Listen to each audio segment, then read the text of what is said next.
আসসালামু আলাইকুম, শুভ দুপুর সবাইকে। আজ দেখাচ্ছি পাঁচমিশালি মাছ ভুনা করা।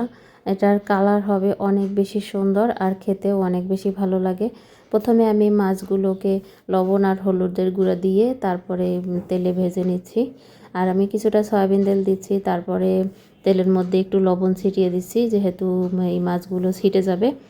আর লবণ ছিটিয়ে দিলে তেলের মধ্যে মাছগুলো কম ছিটে। এরপরে আমি মাছগুলো সুন্দর করে ভেজে নিচ্ছি একদম লাল করে।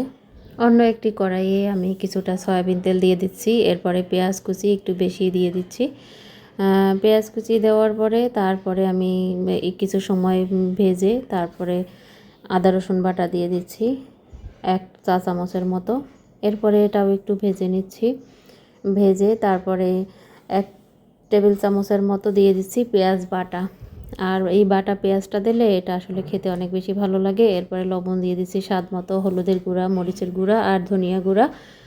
এরপরে পানি দিয়ে আমি ভালো করে মশলাটা কষিয়ে নিচ্ছি একদম তেল ভেসে ওঠা পর্যন্ত। আর কষানো হয়ে গেলে তারপরে আমি দিয়ে দিচ্ছি পানি রান্নার জন্য। অনেক বেশি পানির প্রয়োজন নেই, যেহেতু মাছগুলো ভাজাই আছে।